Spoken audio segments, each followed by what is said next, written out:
people hear about the war involving the United States, Israel against Iran, a lot of people think, well, this is in the Middle East, it doesn't concern us. People assume that it's none of their business. The war is going on in Iran or in the Middle East. The whole world is shaking from the east to the west. In fact, all parts of the world is feeling the rising cost of gas. So what does that tell you? This is not just an ordinary war. It's way, way deeper than we think, ordinarily. But let's look at what impact does it have on BRICS country. Because Iran recently joined the BRICS, in 2023. So you can see BRICS founding members, which is Brazil, is not a nuclear power, but Russia is one.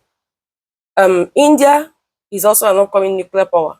China is a nuclear power. Then South Africa, which we know that is still emerging as even one of the world growing economies. So it's very clear that Israel wants to become the dominating power in Middle East.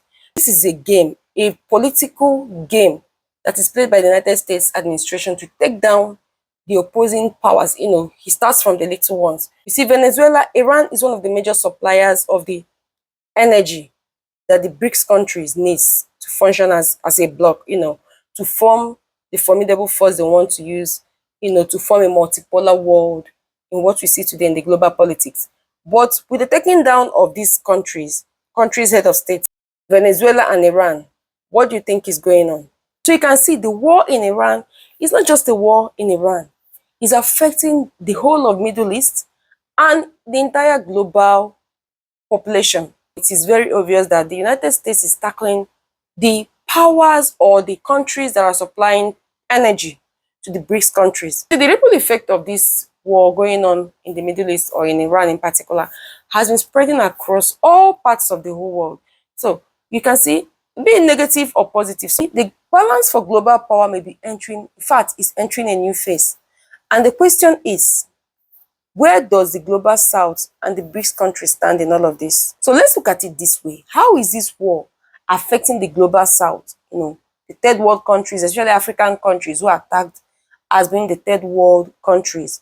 And how does it affect the future of BRICS countries? Because some of these things are things you look at. Looking at it, Iran is in the Middle East, according to the world map.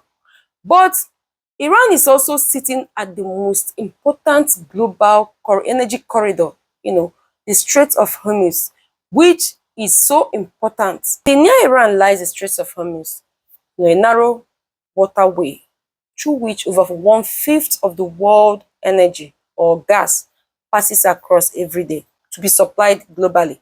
The Strait of Hormuz lies between Iran and Oman, but Iran has more geographic and military leverage or military influence that can disrupt the entire region. And that is what we are seeing today happening, holding the world at ransom.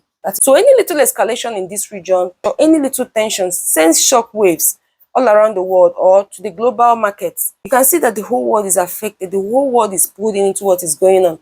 In many countries, especially in the African continent or the Latin Americans, the global south, that relies heavily on imported fuel, are mostly affected. Not like other parts of the world are not affected, but majority of African countries are mostly affected. You see the prices or the high cost of prices in transportation, fueling, or even food. Very, very expensive now, because you don't expect a regular market woman to go buy with very expensive transport and come back home to sell to you on the normal price. So the prices of things have really, really escalated so much in many parts of this country, in many parts of the world. South Africa and Brazil has called upon themselves, upon their leader. In fact, the two leaders met recently to talk about how to move away from relying on foreign energy to establish their own energy. But many country leaders that are really, really concerned about what is going on globally has been looking for other means to make or to save a lot of stress for their country. BRICS countries, which Brazil, Russia, India, China, and South Africa are the founding members.